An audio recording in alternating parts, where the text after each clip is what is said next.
Chegamos, Brasil! Para a segunda metade de 2024. Gazeta Esportiva está no ar com tudo sobre a rodada do final de semana do Brasileirão. Eu agora sim estou de volta das férias, hein? Muito obrigada, minha querida Marina Buffon, que esteve aqui apresentando o programa. Meu beijo para você, meu carinho e minha solidariedade nesse momento. E para fazer esse programa maravilhoso, os tetracampeões Paulo Sérgio e Miller! Oh, boa noite, Nissa. Jaquetinha, gostei dessa jaquetinha aí. Tá chique, né? Tá chique, tá chique. Só a jaqueta?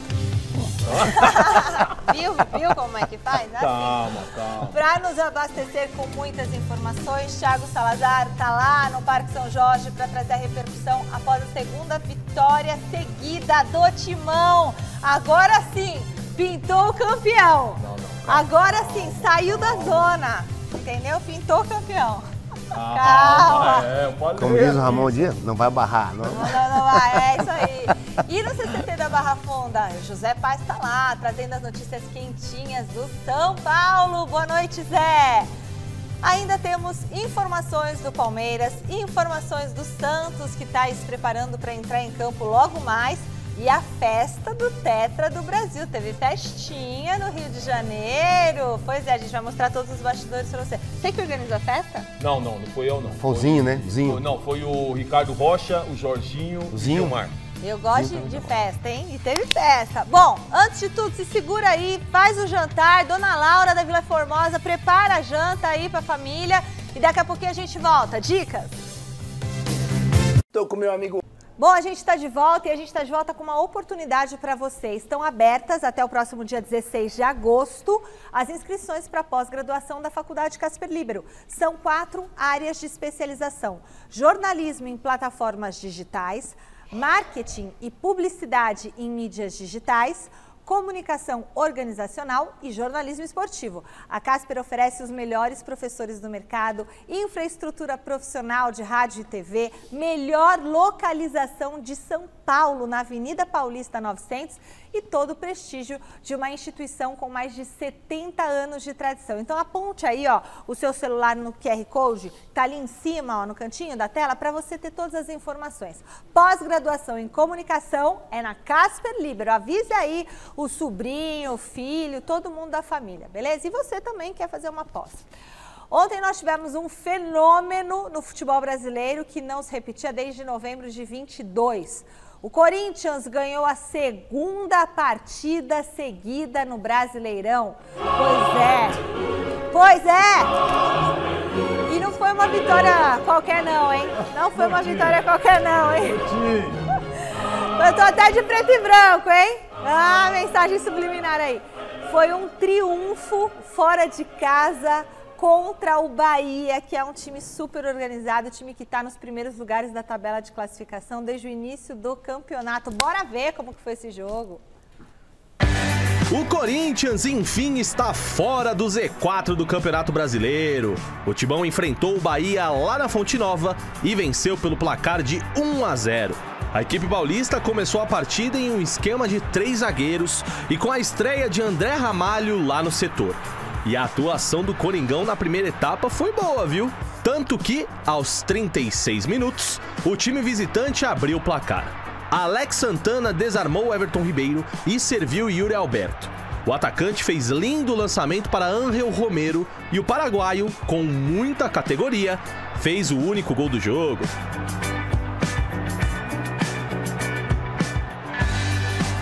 Um único gol válido no caso, porque aos 42 minutos, após troca de passes no meio, o próprio Yuri Alberto balançou as redes. O gol, porém, foi anulado por conta de impedimento claro no lance. No segundo tempo, meu amigo, o Bahia fez uma verdadeira blitz pra cima do Corinthians. O time de Rogério Ceni ameaçou e muito, principalmente no final do jogo. Na principal chance do Esquadrão de Aço, o volante Rezende acertou o cabeceio no travessão de Hugo Souza. Mas não teve jeito.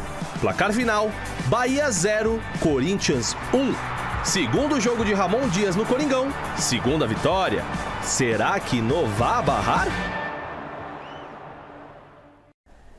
E agora, o que a gente pode esperar desse Corinthians, né? São 2 vitórias, claro que o Ramon tá chegando, mas o corintiano tá muito feliz, como não se via há bastante tempo.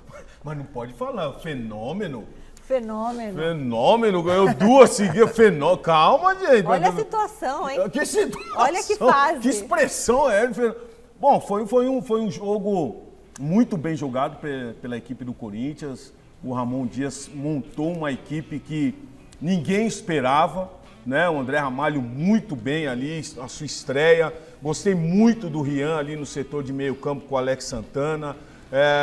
E também Félix Torres, juntamente com o Kaká ali, deu um equilíbrio para essa defesa do Corinthians. Lógico que, se nós formos ver os melhores momentos, no finalzinho o Bahia foi e atacou mais, era natural que acontecesse isso, até por causa das trocas que o Ramon fez.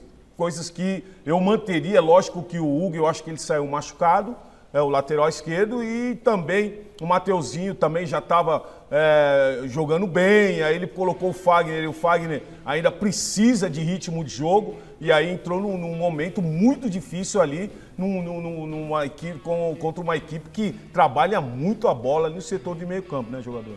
Exatamente. É importante a vitória fora de casa, né? Acredito que o Corinthians deixou de ser aquele time de posse de bola para ser um time mais objetivo. E o Corinthians na Bahia, Michele, foi um time objetivo, conseguiu se sustentar, se segurar lá atrás, porque se fechou lá atrás e também no meio campo.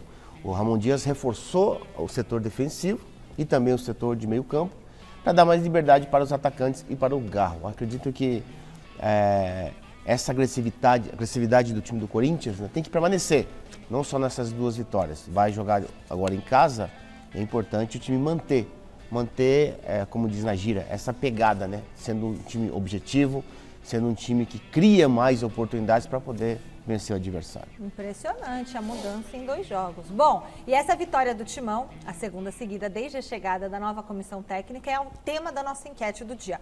Como que você avalia a reação do Corinthians sob o comando de Ramon Dias? Consistente ou fogo de palha? Entra lá no site gazetesportiva.com, deixa o seu voto. Dá para acompanhar o nosso programa também pelo YouTube, youtube.com/gazetesportiva. Vocês acham que está sendo consistente? Ou é um fogo de palha porque é começo, o treinador chega e ganha mesmo e tal? Eu tô gostando eu tô consistente, né? Até porque chega reforços, né, Mi?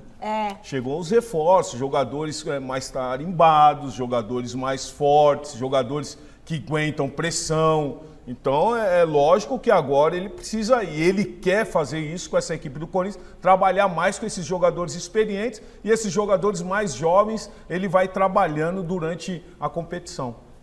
É o consistente até agora. Até porque as vertentes da bola são 2, né?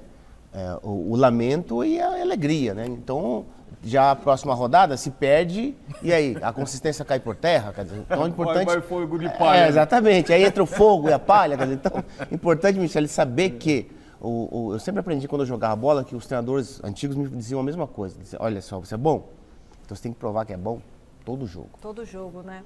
Mas é que geralmente eu sou contra a mandar treinador embora, mas nesse caso do Corinthians eu acho que não dava mais para continuar com o técnico. Não dava porque o antigo treinador, Michele, ele queria bater de frente com adversários mais qualificados que ele. Não dá. E o esquema mesmo muito exposto. Muito vulnerável. Muito exposto. É uma defesa muito vulnerável. Estoura atrás. Boa! Thiago Salazar chega com o dia seguinte dessa importante vitória do Corinthians para cima do Bahia. Boa noite, Salazar. Qual o tamanho desse resultado de ontem? Boa noite, Michele, para você, para todo mundo que está acompanhando o Gazeta Esportiva. Olha só, a gente preparou até uma tela para mostrar que essa vitória vai muito além dos 3 pontos importantíssimos para o Corinthians nesse momento do Campeonato Brasileiro. Então, dá uma olhada, acompanha comigo o que aconteceu lá em Salvador, além dos 3 pontos. Bom, o Corinthians, como vocês já comentaram, chegou à segunda vitória no Campeonato Brasileiro, algo que não acontecia desde novembro de 2022 com o Vitor Pereira. Impressionante, né?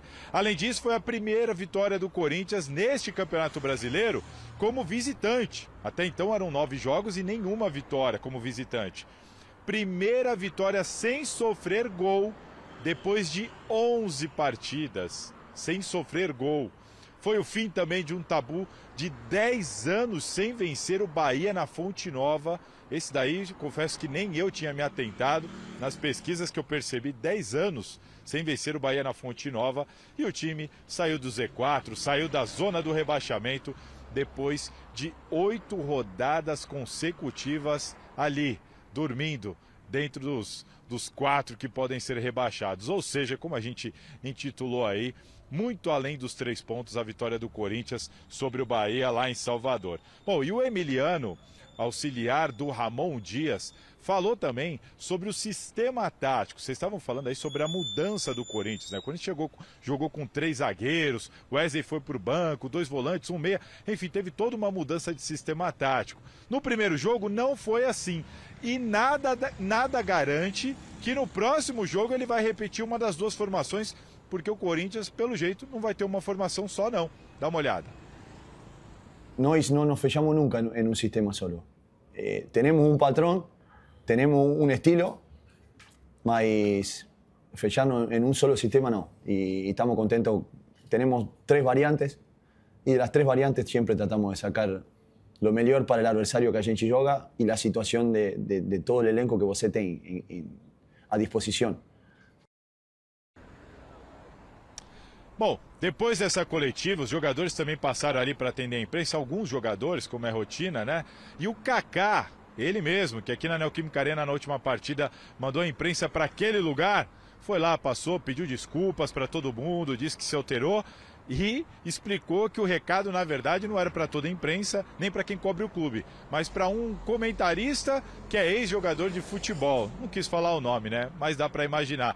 Enfim, um problema ali particular que ele acabou jogando para todo mundo, enfim, mas caso resolvido e explicado pelo Kaká. Tá certo? Passo a bola para vocês, daqui a pouco eu volto, que tem muito mais informação do Timão. Show, Salazar, muito obrigada. E aí, Paulo? Fala, Miller. Só espero que não seja para nós jogar o recado do Kaká. Mas beleza. É um bom jogador, 25 anos, tem muita coisa para aprender ainda. Foi lá e pediu desculpas, aquilo que nós estávamos falando semana passada, tem que fazer a coletiva, tem que ir lá e falar, né? E sem dúvida nenhuma isso é muito bom. Agora, os números aí para esse jogo, fazia muito tempo que não ganhava uma partida sem tomar gols, jogar com 3 sistemas, isso tudo é muito bom. Isso tudo é muito bom, até porque você traz uma variante aí muito importante para essa equipe do Corinthians, que até então vinha sempre na mesma batida. E jogava tudo em cima do Wesley. E não tinha perspectiva, não tinha uma perspectiva de mudança, de algo novo. Então, essas 3 variantes aí vamos esperar, que tem muita coisa boa então pra frente aí. E aí, Miller? Olha, Michele, em relação ao Kaká, ele tem que aprender a falar então. Já que não foi para todo mundo, aprende a falar, para depois falar, né? Se expressar depois. Eu acredito que as variações que o filho do Ramon Dias disse, ele está certo. Né? Para cada partida tem que ter uma variação. Não é toda partida que ele tem que jogar com 3 zagueiros. Sim. Dentro de casa, né? O Química Arena. O time adversário joga com 3 zagueiros. E aí, ele vai jogar com 3 zagueiros também? Não, ele precisa agredir o adversário, precisa sair, precisa se expor. Como ele fez lá em Salvador, ele se expôs de uma maneira responsável. É isso que o Ramon Dias procurou para a equipe nessas 2 primeiras partidas e com sucesso. Então, o importante que ele falou, eu concordo. As variações que o Corinthians tem, essas 3, ele vai usar essas 3 ao longo do campeonato. Principalmente dentro de casa. Essa variação de 3 zagueiros dentro de casa, muitas vezes não vai servir.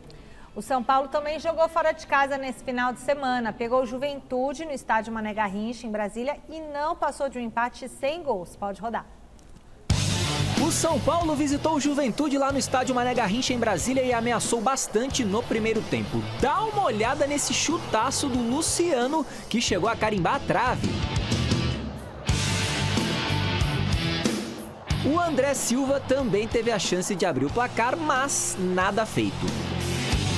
No segundo tempo, foi a vez do Ferreirinha jogar a oportunidade dele para fora. mas foi o Juventude quem abriu o placar aos 27 minutos da etapa final. O Eric arriscou de muito longe e o Rafael simplesmente aceitou um frangaço. Só que o goleirão do tricolor deu uma sorte danada, viu? Isso porque após recomendação de revisão do VAR, o árbitro Wilton Pereira Sampaio marcou toque de mão do Gabriel Tagliari após disputa com o Alan Franco no comecinho da jogada. No fim da partida, o próprio Gabriel Tagliari soltou essa bomba aí e parou no travessão. Nada de gols lá em Brasília. Placar final, Juventude 0, São Paulo também 0. Vamos falar do São Paulo?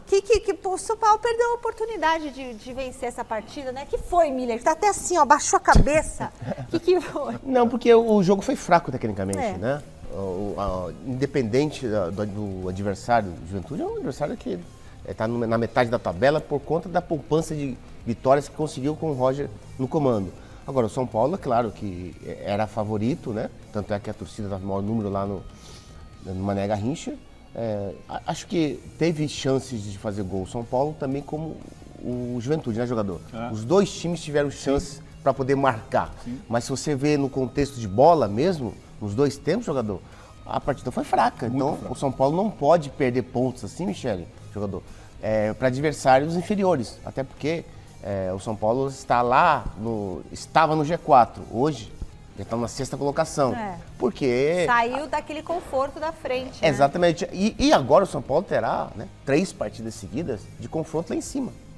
Né? Então, quer dizer, o campeonato é muito, muito difícil, né? E é importante vencer agora, né?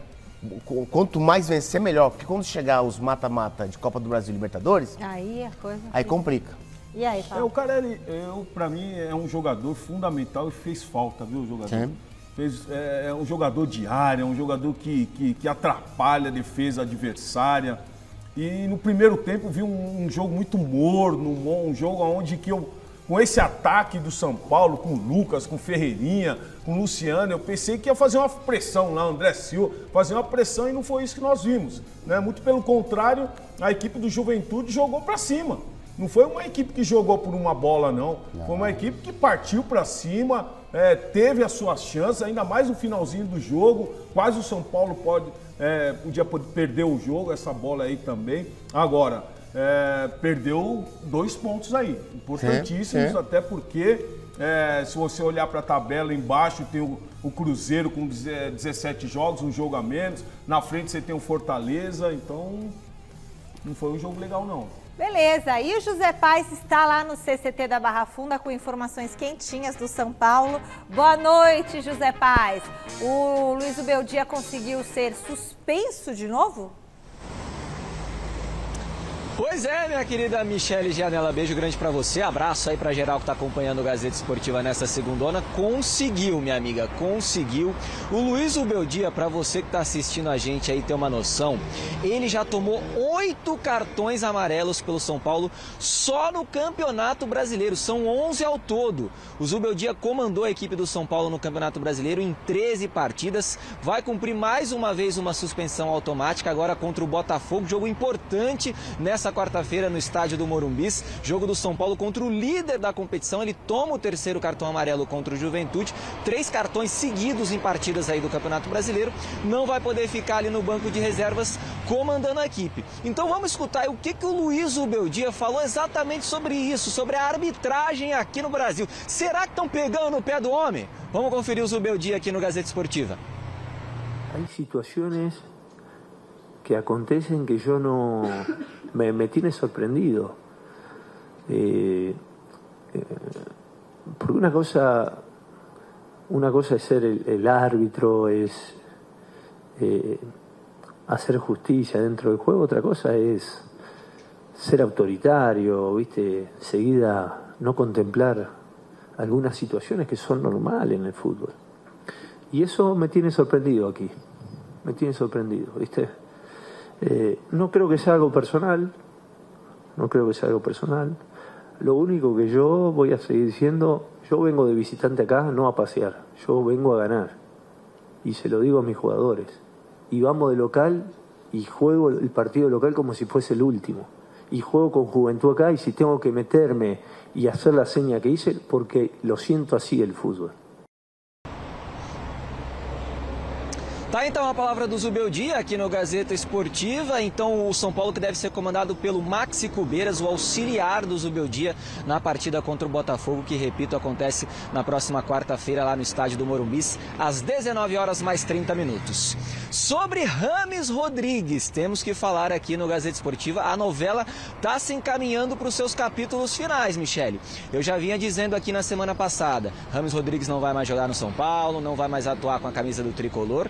Agora vem a informação pra gente de que a rescisão amigável entre São Paulo e Rames Rodrigues está muito encaminhada. É bem verdade que o São Paulo deve aí pouco mais de 10 milhões de reais ao Rames Rodrigues quando da contratação do jogador, de luvas para o jogador, mas pelo visto o Rames vai aceitar um acordo aí, um parcelamento, ou até vai tentar abater um pouco desse valor. O São Paulo vai tentar abater um pouco desse valor para liberar o jogador que quer voltar lá para a Europa. Já teve uma sondagem do Celta de Vigo, agora parece que vai chegar uma proposta importante. Ele está esperando alguma coisa do Villarreal, que já se manifestou. O Atlético de Madrid poderia entrar na jogada. Enfim, Rames não vai seguir no São Paulo, está lá na Colômbia festejando o aniversário dele de 33 anos. Era para se reapresentar nesta semana, não o fará, não jogará mais no São Paulo. Deixa o tricolor depois de 22 jogos, 2 golzinhos e 4 assistências. O Miller eu sei que gosta do jogador. Agora eu devolvo para vocês aí, Michele, para vocês poderem comentar essa saída do Rames, que está super encaminhada aqui do São Paulo. Daqui a pouco eu volto, porque tem mais mercado da bola aqui no tricolor, hein? Beleza, José Paes. Então tem que ter aquela música das novelas aí. Rainha da Sucata era boa. Sabe que eu estava perguntando pro jogador? Eu falei, jogador, você acha que no vida real ele vai jogar? Vão montar um sistema só para ele? Bom, no São Paulo eu já vi que não vai. Não, é difícil. No São Paulo não jogou com nenhum treinador, só jogou na Colômbia. É uma coisa muito incrível isso que acontece. E aí, o que vocês acham dessa rescisão? Bom, eu estava no mesa ontem falando que em 5, 6 anos ele já jogou em 6 clubes. 20?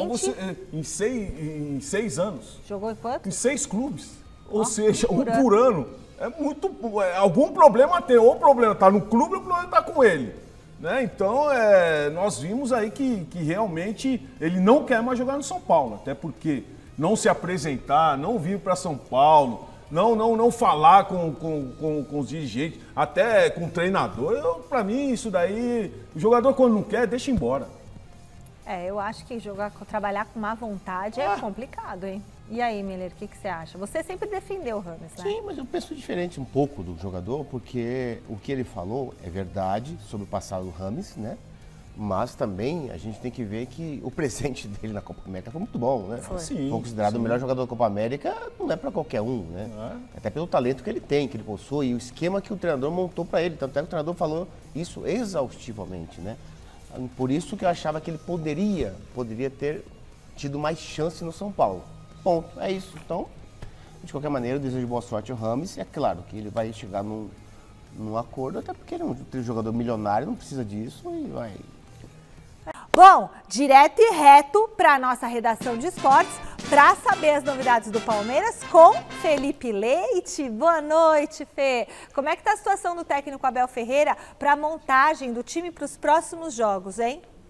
Fala, Mi. Boa noite para você, para o Paulo Sérgio, para o Miller. Que honra, que prazer falar com essa dupla tetracampeã mundial com a seleção brasileira lá em 94. Vamos lá, notícias do Palmeiras para você que está acompanhando a gente do outro lado da telinha. Palmeiras se reapresentou hoje lá na Barra Funda após a vitória contra o Cruzeiro por 2-0 no Allianz Parque no sábado.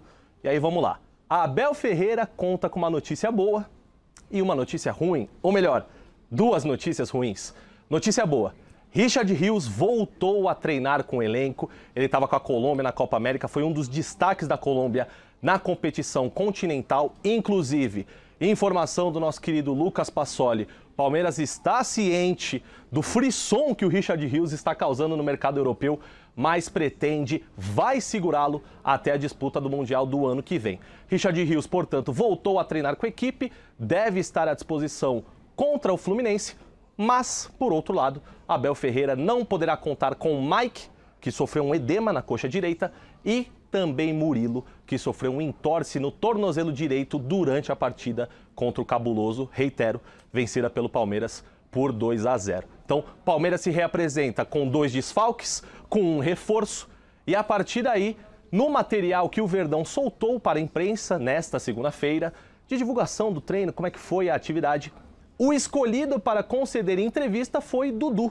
Dudu, o baixola, ídolo da torcida, que estava um pouco sumido das redes sociais depois daquela negociação vai, não vai com o Cruzeiro. O Palmeiras preferiu preservar um pouco a imagem do ídolo. Hoje o Dudu volta a dar entrevista e fala do quanto significa para ele o carinho do torcedor palmeirense. Bora conferir.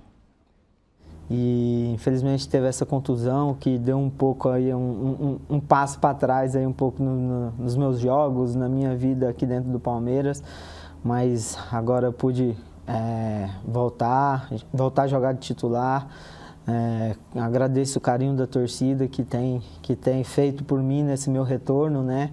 Não só no jogo do último jogo contra o Cruzeiro, mas nos outros jogos também, que eu entrei poucos minutos, que eu venha ganhando essa minutagem, esse tempo que a gente precisa, né? Para quem volta de lesão, para quem fica tanto tempo machucado. Então, pude jogar agora contra o Cruzeiro, pude começar a fazer minhas jogadas que o torcedor é acostumado a ver, eu a fazer dentro dos jogos, dentro das competições. Então, espero que daqui para frente possa ser só uma evolução, cada jogo,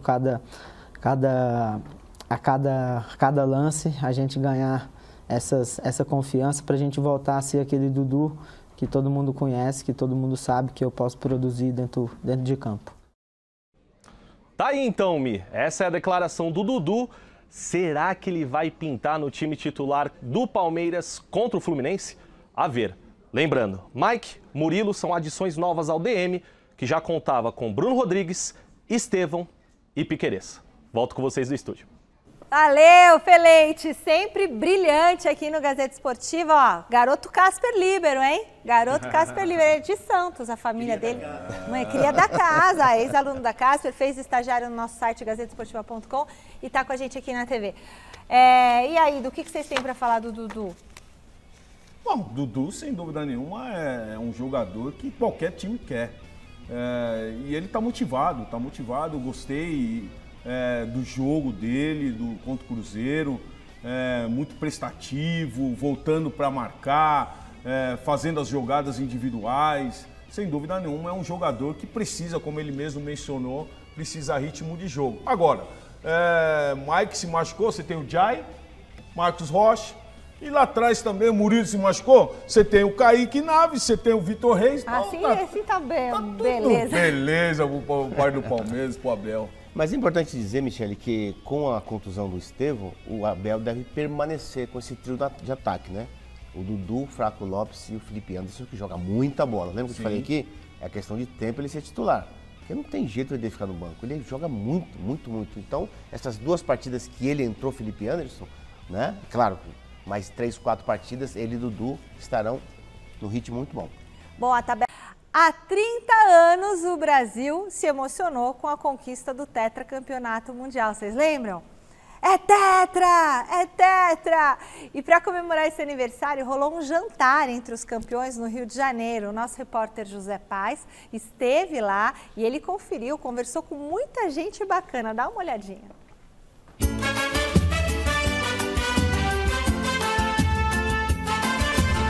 Vendo eles assim, ó, reunidos de novo, dá uma saudade danada deles assim, juntinhos, na Copa do Mundo de 1994.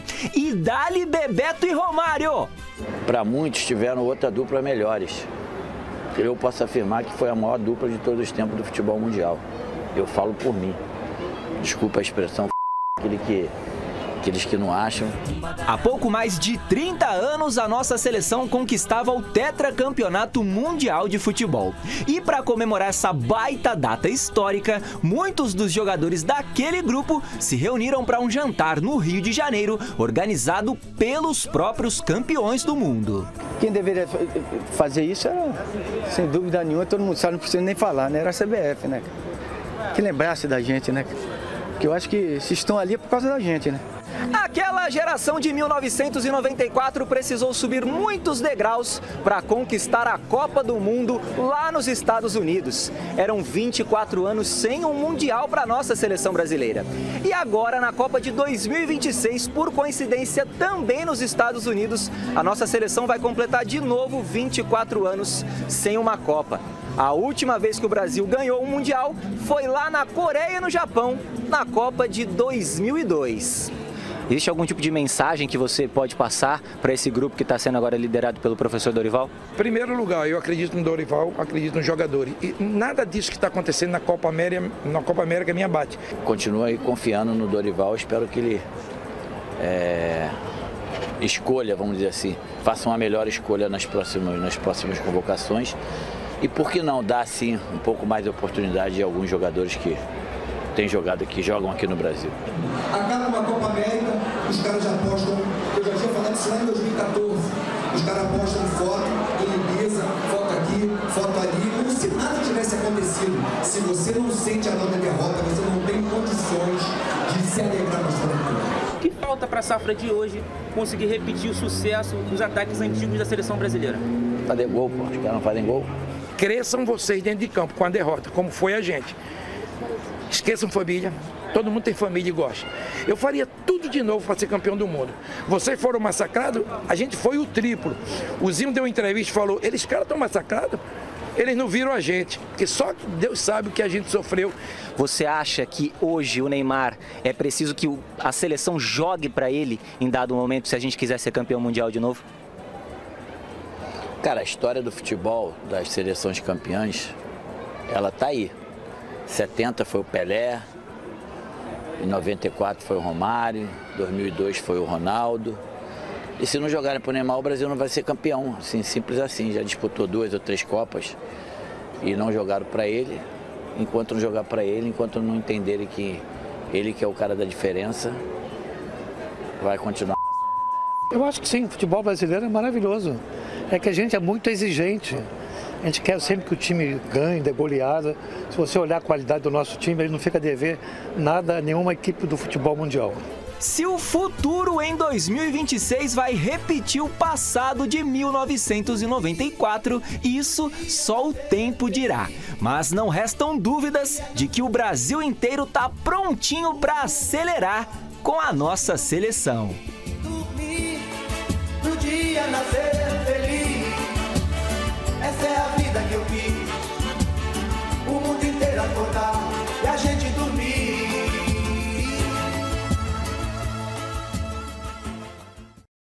Ai, gente, era tão diferente, eu acho, o comprometimento, o desejo, a garra, a vontade de estar na seleção brasileira. Eu não sei, eu como quem está do lado de cá, vendo, né? Era uma loucura aquela convocação e tudo mais. E hoje parece assim, se eu não estiver lá, eu vou estar de férias. Ou se eu não estiver lá, eu vou estar em Ibiza e tal. E vocês, a gente sentia, né, essa garra da seleção, do Tetra, né? E aí o Romário fala aquilo do Neymar. Vocês concordam? Tem que jogar para o Neymar para a gente ser hexacampeão? Ainda dá tempo, olha, gente? Michele, a questão é essa também. Então, quando a Argentina, os jogadores argentinos, eles entenderam isso, que tinham que jogar para o Messi, a seleção argentina foi campeã. Então, o Romário está certo, né? O melhor jogador que o Brasil tem é o Neymar. Não tem jogador melhor que o Neymar no Brasil. E jogando fora do Brasil, o brasileiro não tem. Claro que ele não está jogando agora por conta da cirurgia que fez, mas quando ele voltar a ficar em plena forma, o Neymar é melhor disparado. E o Dorival teve uma fala dele, logo quando a gente chegou na seleção, ele disse assim, a gente não pode ser refém do Neymar. Ué, não vai ser refém do Neymar, vai ser refém de quem? do Rafinha, do Vinícius Júnior. Ah, não esquece. dá, né? A gente já viu que não dá, né, gente? Nós acabamos de falar do Rames Rodrigues. Exatamente. Montaram um esquema Se pro até Rames Rames na jogou, seleção. E o Brasil não ganhou na Colômbia. Não, parecia que a seleção do colombiano era o Brasil em outros tempos. Exatamente. Mais torcida, mais garra, mais vontade de ganhar, completamente diferente. Aí vem daquilo que você estava falando. É isso aí. Então vamos. Mas dá tempo ainda de jogar pelo Neymar? Tipo assim, ele ainda consegue desempenhar Ele em plena forma? futebol? Ele em plena forma, com certeza. Sim. Ai, então tem uns aninhos, um ano, né? Então, não, 2 anos.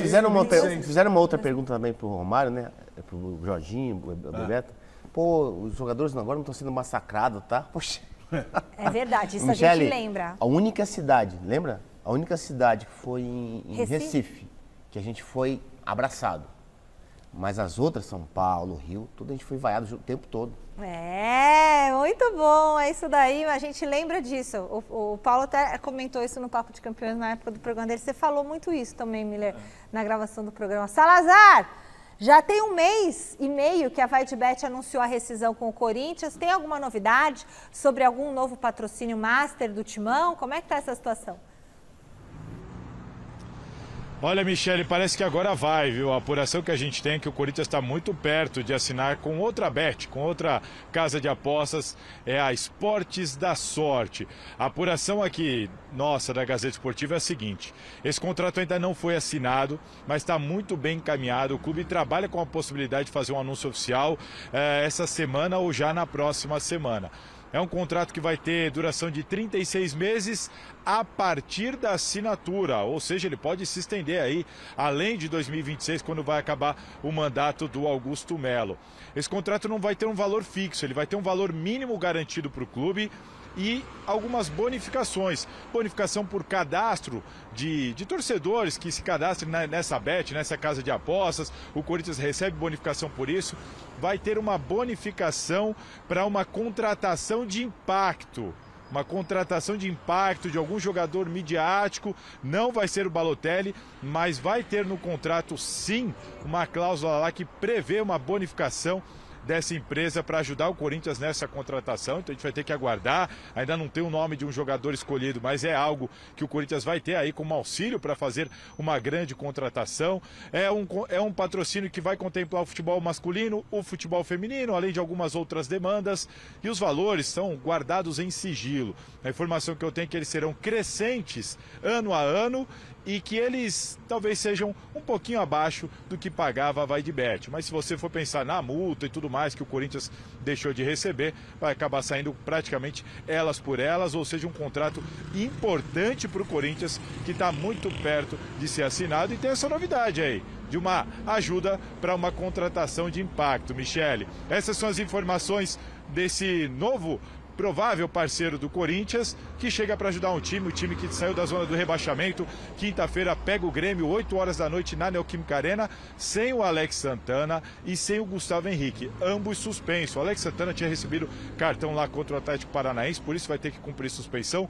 Coronado ficou de fora do jogo em Salvador por causa de dores no quadril e é dúvida para essa partida. Agora, a novidade, não para esse jogo, mas para muito breve, deve ser o volante Charles. Ele que está vindo do futebol da Dinamarca, tem 28 anos, aqui jogou por Sport e Ceará, desembarcou hoje em São Paulo e logo mais deve ser anunciado pelo Corinthians como novo reforço para essa temporada. Tá certo, Mi? É isso, as notícias do Timão dessa segunda. Aquele abraço.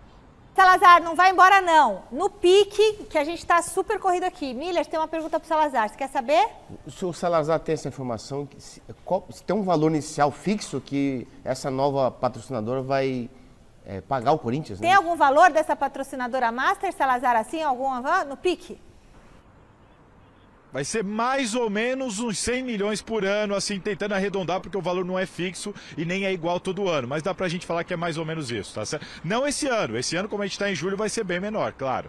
Para Salazar, para amanhã, lição de casa, hein? Uma tela com 6 nomes aí que pode ser a contratação bombástica. Eu quero saber quem que é a contratação bombástica. Valeu, Salazar. Beijo para você. A gente vai especular daqui a pouco aqui. Tem quem seria uma contratação bombástica, fantástica, explosiva? Não tem mais tempo. Vai, nós estávamos conversando aqui. Gabigol. Gabigol, você? Gabigol. Tá bom. José Paes, no CCT da Barra Funda, trazendo mais, falando sobre reforços do São Paulo. Tem algum nome fechado, Zé? Sim, Michele, tem sim. Marcos Antônio, jogador de 24 anos, de meio de campo, que estava lá no PAOK da Grécia, mas emprestado pela Lazio da Itália. Um jogador que fez a base toda no Atlético Paranaense, mas que foi revelado mesmo para o futebol profissional lá no Estoril de Portugal. É um jogador que chega para jogar na posição do Alisson, que está machucado, acabou fraturando o tornozelo, né, recentemente.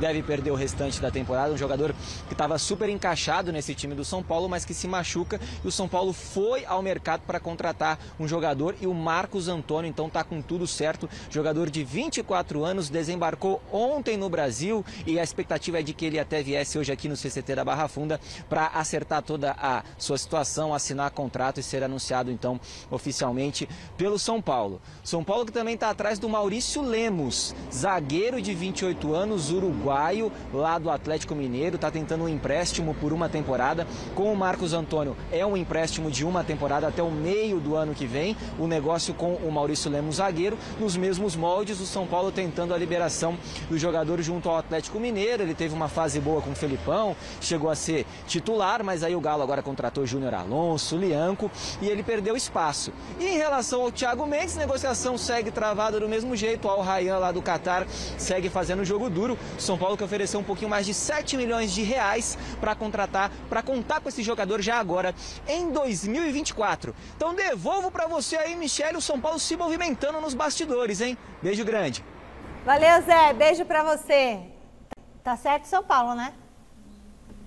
Como chama o garoto lá? Marcos Antônio. Marcos Antônio. Pô, nome de imperador, pô? É, Marcos. Com esse nome tem que jogar muita bola, porque, meu, Marcos Aurélio, Marcos Antônio, com esse imperador de Roma. Marcos Antônio passa Foi lá o Tonhão. Tonhão, é isso. É um apelido, pô. Com esse nome aí. Tem que ser uma coisa mais assim. Marcos Antônio. Mete um apelido de bola, né? Marcos Antônio dará certo no tricolor, eu não sei, mas o Tonhão vai. Dá certo. O Tonhão dá certo, entendeu? É assim, tem que ter um nome mais fácil. Marcos Antônio, pelo amor de Deus.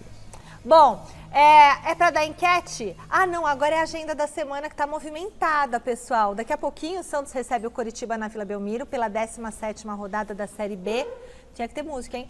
Quarta-feira, 7h30 da noite, o São Paulo recebe o líder Botafogo. Jogaço, hein? E um pouco depois, jogaço. Você vai, Miller? Com certeza. O Palmeiras pega o Fluminense lá no Rio de Janeiro. Quinta-feira, estreia da Seleção Feminina de Futebol nas Olimpíadas. O jogo será contra a Nigéria, 14h. À noite, voltando pro Brasileirão, Coringão pega o Grêmio na Neoquímica Arena. Esse é jogaço. Você puxa a sardinha pro seu lado e ele puxa o dele.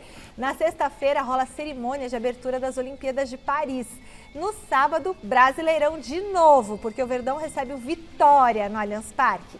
E o São Paulo vai pro Ceará enfrentar o Fortaleza. Confronto. Olha, Segundo confronto. E domingão, para fechar a nossa agenda, a Seleção Brasileira Feminina volta a campo para pegar o Japão. O Santos vai a Maceió, maravilha, enfrentar o CRB, e o Corinthians pega o Atlético Mineiro na Arena MRV, e eu acho que a gente vai cobrir esse jogo, tá certo? E a partir de amanhã, a gente deve ter os boletins olímpicos aqui no Gazeta Esportiva, hein? A cobertura das Olimpíadas aqui no Gazeta Esportiva com o nosso repórter Fernando Gavini, tá certo?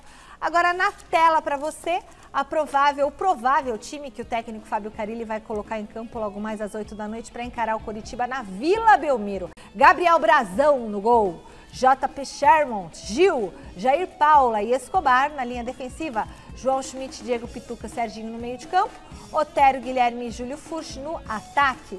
Teremos mais uma vitória tranquila do Peixe ou vocês acham que o Coritiba pode aprontar? O Coritiba não vem bem, não. O Coritiba não vem bem. E jogando em casa, o Santos tem que manter esses 3 pontos aí, até porque no jogo passado veio de empate. Santos é favorito e deve vencer, até porque o Carille do meio campo pra frente, ele tá mantendo o time, isso é legal. É isso aí. Pessoal, enquete, vamos pro resultado? Como que você avalia a reação do Corinthians? É fogo de palha ou é consistente? O pessoal falou que é fogo de palha. 51% dos votos, que é muito anti. Palmeirense. A hora passa muito rápido quando a gente está juntos aqui no Gazeta Esportiva. Obrigada, meus tetracampeões Miller e Paulo Sérgio. Fique agora com o Jornal da Gazeta. Um beijo e até amanhã.